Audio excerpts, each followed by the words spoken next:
Tendensi aja, 1000 bukunya sudah ada, sudah dicetak. Insya Allah. Oke, mudah-mudahan ya. Secara gratis, 1000 buku untuk Dewan DPR biar melek.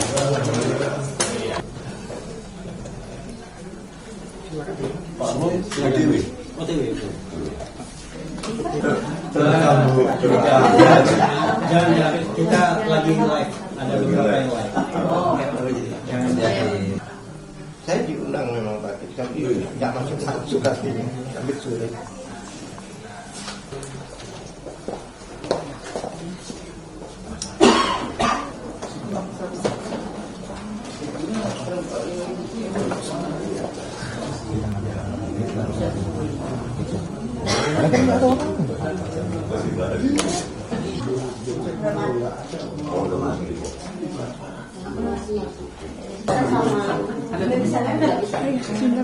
Bos Subianto.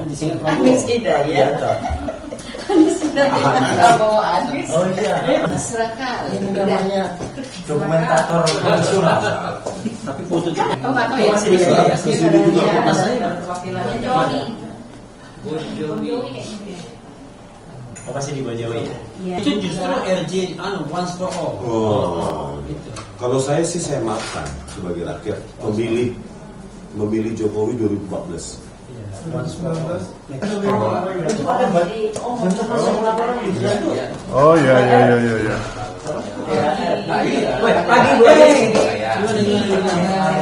luar biasa Bu Ketua. Apa kabar? Baik, ya. Luar biasa. Iya.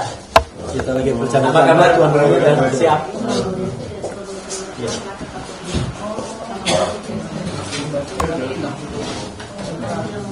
Kita tapi kalau ya mau ditanya.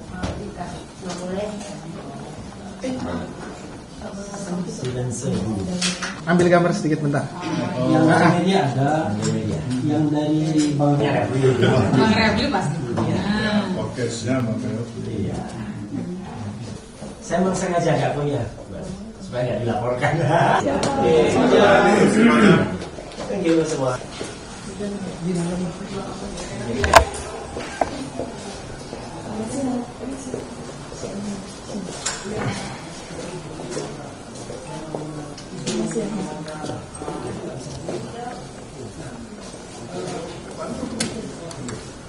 Iya, nggak apa. Saya buka dulu nanti. Saya mundur setelah itu tiga yang maju ya. Assalamualaikum warahmatullahi wabarakatuh. Waalaikumsalam. Terima kasih kawan-kawan jurnalis sekalian ya. Kita baru saja diterima oleh Komnas HAM. Alhamdulillahirrahmanirrahim yang menerima langsung Ketua Komnas HAM Ibu Anis Hidayat. Dan kemudian tadi Wakil Ketua dan juga Komisioner Bidang Pengaduan namanya Prabianto Wibowo. Jadi dua orang yang paling berkompeten di Komnas HAM ini menerima kami selama kurang lebih 1,5 jam. Dan kami sudah menyampaikan hal-hal yang perlu kami sampaikan. Dan yang paling utama adalah soal adanya dugaan pelanggaran hak asasi manusia dalam penanganan kasus ijazah palsu yang pada saat ini sudah menersangkakan 3 orang yang kemudian hadir dalam pertemuan ini, yaitu Dr. Roy Suryo, kemudian Dr. Rismon Hasyawalan Sianipar, dan kandidat Dr. Fauzia Tiasuma. Yang kami persoalkan adalah prosedur dan substansi tentunya. Dari sisi prosedur, penersangkaan dan kemudian pelimpahan perkara hari ini sangat-sangat bermasalah. Karena kasus ini sesungguhnya tidak layak untuk ditindaklanjuti dalam tahap apapun. Baik penyelidikan maupun sekarang pelimpahan kasus ini. Karena pangkal pokok persoalannya kan adalah ijazah. Dan berdasarkan prosedur hukum yang ada, harusnya dibuktikan terlebih dahulu ijazahnya palsu atau tidak. Dan karena ini adalah dispute di ranah hukum, ya harusnya putusan pengadilan non pidana yang harus menyelesaikannya. Ada citizen lawsuit yang ada di Solo dan kemudian sebenarnya bisa juga digugat secara petun untuk mengetahui apakah ijazah itu palsu atau tidak. Tetapi ternyata prosedur itu dilampaui begitu saja. Bahkan mereka ini selain sebagai ahli peneliti juga berstatus sebagai saksi ketika kasus ini menggelinding pada tanggal kurang lebih 15 April. Padahal berdasarkan Undang-Undang Perlindungan Saksi dan Korban, mereka tidak boleh dilaporkan atau dipidanakan. Karena itulah kita kemudian mengadukan ini ke Komnas HAM, potensi pelanggaran hak asasi manusianya, prosedur yang tidak dihormati, ketidaklayakan kasus. Dan terakhir sebelum dilengkapi, kami mengatakan kalau hari ini ada pelimpahan, sekali lagi mengatakan pelimpahan itu sangat tidak layak secara substantif dan melanggar prosedur. Bayangkan, setelah dilimpahkan tiba-tiba ada pemeriksaan ahli dan saksi kami. Ya kami tentu saja sudah mengajukan, tetapi rupanya pelimpahan itu dilakukan sebelum pemeriksaan dan saksi dan ahli kami. Padahal ahli yang diperiksa baru 3, saksi belum, dan masih ada ahli dan saksi yang bakal kami ajukan. Itu satu. Kedua, secara substantif pasal-pasal yang dikenakan kepada RRT, Roy, Rismond, dan Dr. Tifa itu memang tidak layak. Karena pasal tersebut memang pasal yang dimaksudkan untuk mengkriminalkan, bahkan ada upaya untuk sekedar ada ancaman hukuman 5 tahun sehingga bisa ditahan sewaktu-waktu. Itu juga sudah kami sampaikan. Dan terakhir ketika kami diyakinkan soal gelar perkara khusus mengenai ijazah yang sokol asli, bahkan Mas Roy mengatakan makin yakin bahwa ijazah itu 99,9% palsu, dan itu juga keyakinan Dr. Tifa dan juga Dr. Rismond. Itu saja, silakan mungkin bisa ditambahkan siapa duluan. Mas Roy, silakan. Baik, Assalamualaikum warahmatullahi wabarakatuh. Waalaikumsalam. Jadi tadi kami di dalam juga dikonfirmasi langsung oleh Ketua Komnas HAM Bu Anis Hidayah, kemudian juga oleh Wakil Ketua Komnas HAM Pak Prabianto, dan juga oleh staf-stafnya. Ada juga khusus bagian pengaduan. Memang betul, kami dikonfirmasi, kami dulu pernah datang ke sini dan juga menyampaikan, dan tadi Komnas HAM juga menyampaikan kalau dulu sudah bergerak. Tetapi ini ada beberapa data baru yang termasuk yang di-highlight adalah ketika status kami naik menjadi tersangka, kemudian kami kena cekal, kemudian kami kena wajib lapor. Itu adalah pelanggaran hak asasi manusia yang luar biasa berat. Ya. Dan kami tadi menyampaikan bahwa ini buktinya, kalau kami itu ketika melakukan penelitian, itu adalah resmi diminta oleh TPUA waktu itu, selaku saksi, ya, selaku ahli. Dan saksi atau ahli itu berdasarkan Undang-Undang Perlindungan Saksi dan Korban, itu memang tidak boleh ditersangkakan gitu, apalagi dilakukan pelanggaran hak asasi manusia seperti kami.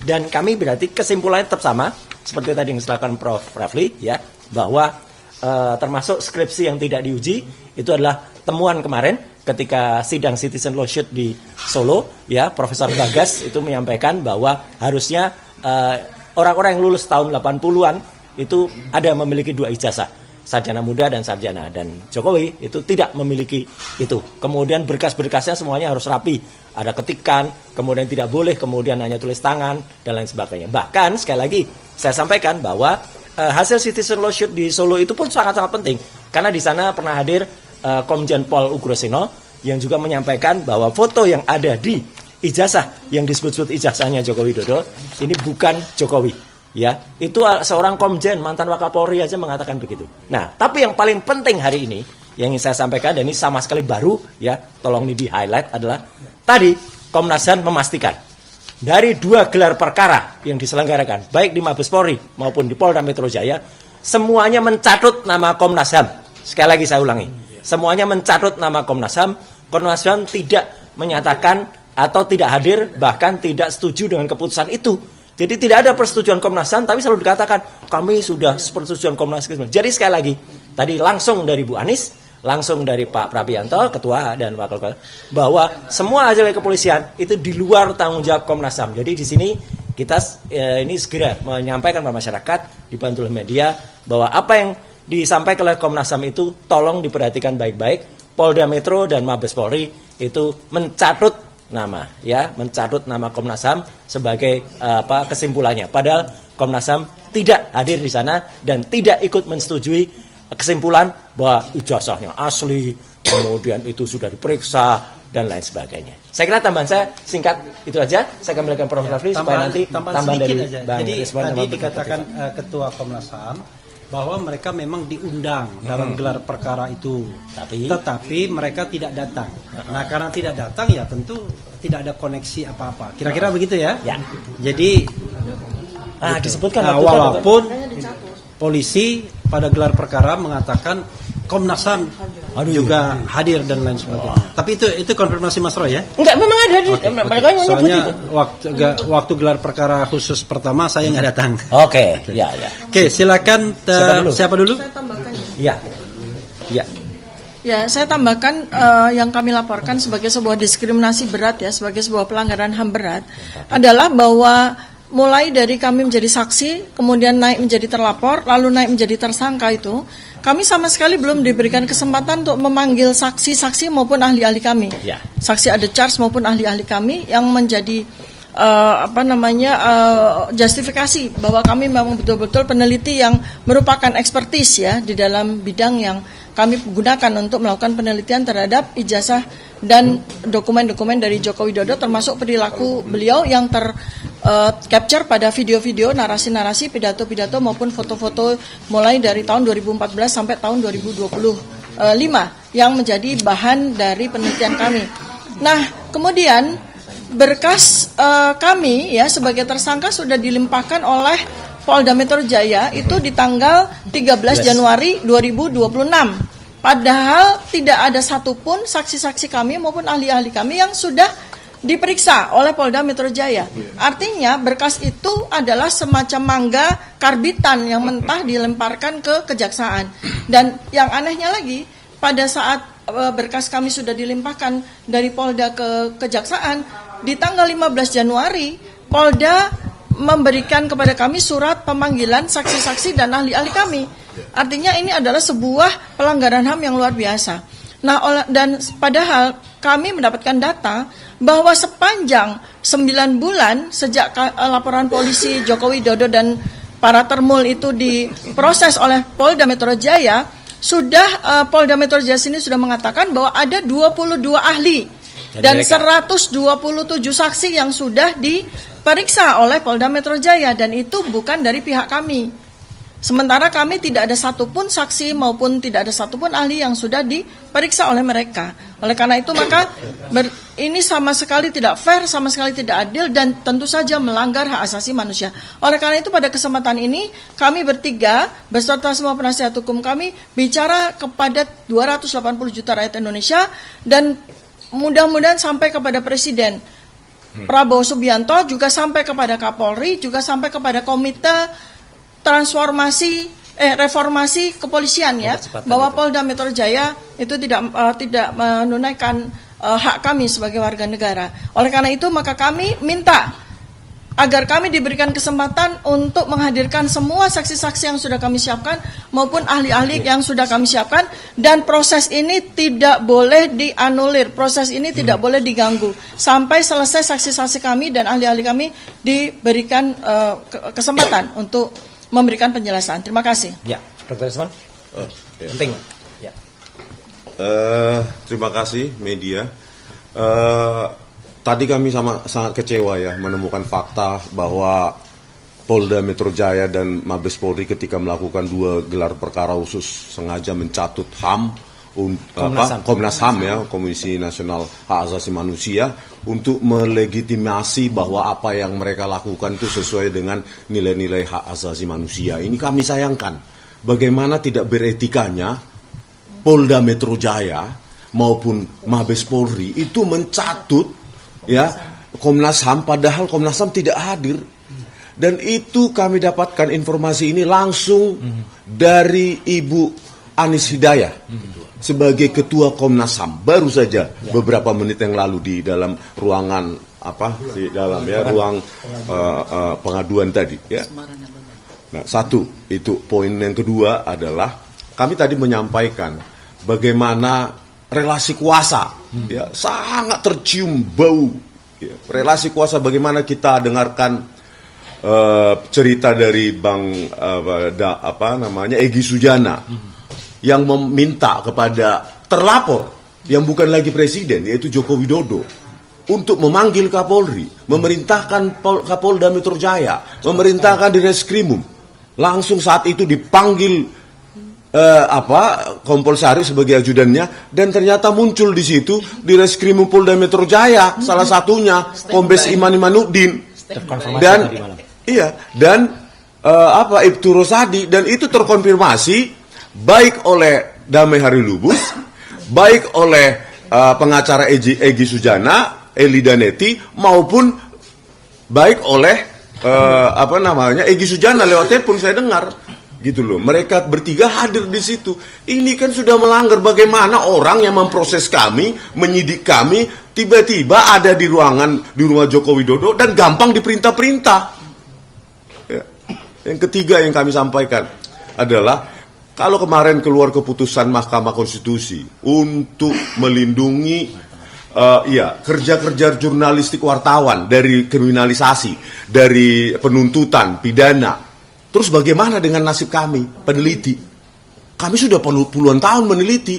Sama harusnya hak kami seperti wartawan, menuliskan buah pikiran kami dalam tulisan. Jangan salah, tulisan itu bisa mengubah dunia, bukan hanya Indonesia. Ya, tulisan itu bisa mengubah dunia. Ya, poin keempat. Rencananya minggu depan kami akan memberikan gratis 1000 buku Gibran Endgame Wapres tak lulus SMA. Ini adalah kerja pikiran, tulisan. Ya. Oleh karena itu kepada DPR dan DPD 1000 masing-masing dapat 1 tiap anggota DPR, DPD maupun staf ahlinya minggu depan. Kalau bukunya sudah kami siapkan 1000, tinggal menunggu korespondensi tim PH Bala RRT dengan pihak sekretariat DPR maupun DPD. Ya, oke, terima kasih teman-teman atas kehadirannya. Terima kasih. Dikit aja ya, karena masih banyak pertanyaan. Kenapa pada saat gelar perkara khusus kemarin saya, Dr. Resmond dan Dr. Tifa bisa langsung menyatakan ijazah itu yang ditampilkan meskipun itu katanya asli, saya langsung mengatakan palsu. Ya, kenapa? Karena foto ini sangat jelas sekali. Foto ini tidak mencerminkan foto yang usianya 40 tahun. Nggak usah jauh-jauh. Di sini ada buktinya. Coba lihat fotonya Mbak Okta. Ya. Itu baru berapa tahun itu? Nah, ID card-nya itu. Itu aja sudah. Itu kena hujan. Loh, Isa, ini kan juga hasil ini 40 tahun. Fotonya masih kayak gini, ya. Dan teknologinya lama lagi. Terus ada tangan yang katanya bisa embus. Merasakan embusnya. Jadi itu ya, clear ya. Jadi sekali lagi 99,9% palsu. Tambah lagi keterangan ya. Ini yang penting sekali ya. Untuk mengunci, ini kuncian terakhir bagi kepalsuan dari ijazah tersebut ya. Siap. Yaitu apa? Sesuatu yang tidak mungkin dipalsukan. Yaitu apa? Hologram. Ya. Hologram. Jadi ini adalah sesuatu rahasia dari ijazah. Nggak mungkin. Itu tidak bisa. Tidak bakal bisa ya. Jadi itu kuncian. Kalau mereka mungkin bisa menambahkan embos-embosan ya, embos palsu, karena mereka juga tidak memahami apa arti embos itu. Embos itu adalah cap ceklok untuk mengunci tanda tangan. Mereka tidak tahu artinya itu dan tidak bisa itu dipalsukan. Kemudian mereka menambahkan watermark, mereka menambahkan lintan stempel, tapi pastilah bahwa mereka tidak akan bisa menambahkan hologram. Terima kasih. Oke. Ya, oke, terima kasih semuanya teman-teman. Ada tiga apa? Terima kasih Pengacara ini, Pak Tony. Ya, perkara RRT saat ini sudah sampai di tahap di kejaksaan. Nah, kemudian sebagaimana kita ketahui, tanpa mengurangi rasa hormat kita kepada kejaksaan yang telah menorehkan prestasi dengan berbagai kasus korupsinya yang kita lihat ada uang triliunan disampaikan di konferensi pers kejaksaan, ada satu pertanyaan yang kita ingin tanyakan kepada kejaksaan. Silverter Masustina kapan dieksekusi? Nah, bagaimana Mas Troy? Iya. Kita nari-nari gini kayak di depan Polda. Oke. Kayaknya Silverter. Ya, jadi artinya lebih penting Silverter Masustina diproses dieksekusi dibanding dan punya prestasi dibanding memproses kasus RRT. Sekian, terima kasih. Oke, kasih ya. Tapi setelah ada audiensi ini, langkah berikutnya apa sih? Ya, kita tuh kan tadi beliau Bu Anies sama Pak Prabianto tuh sudah menyatakan kalau kami sudah melakukan pegawaian nanti akan diterbitkan lagi rekomendasi Komnas HAM. Ya. Oke, itu ya. Tadi bukti-bukti penunjang apa aja yang dibawa? Iya, sama seperti laporan tadi, buku. Kita nyerahkan buku Jokowi White Paper, kemudian bukunya Bang Respon, Gibran Endgame itu juga disampaikan. Nanti buktinya nanti akan sampaikan Pak Refli, salah tertentu saya juga akan nambahkan. Karena dulu saya pernah menyampaikan presentasi tertulis kepada Pak Prabianto yang kesimpulannya yang tadi yang saya sampaikan bahwa ijazah itu adalah palsu karena skripsinya juga palsu. Tetap Jadi, tidak berubah. mention kami, Komnas HAM itu adalah institusi taktis langsung di bawah Presiden. Ya. Dan karena ini melibatkan perilaku dari mantan Presiden ke-7, ya, Presiden ke-7, maka seharusnya, seyogyanya, Presiden Prabowo Subianto kali ini juga concern, memberikan atensi kepada permasalahan anak bangsa ini. Terima kasih. Jadi yang dilaporkan ini spesifiknya ke Kapolda Metro Jaya atau Enggak, ya kasus ini, kasus pelanggaran hak asasi manusia terhadap kami. Itu, ya. Oke. Cukup. Kalau ini bukan bukti ini ya, bukan ya, lain. Ini BPKB merah. Atas nama siapa? Ya. Apa lagi tuh Pak? Oleh waktu. Katanya punya ponakannya. Ini punya siapa ini? Sedih ya tadi tak pakai sensor.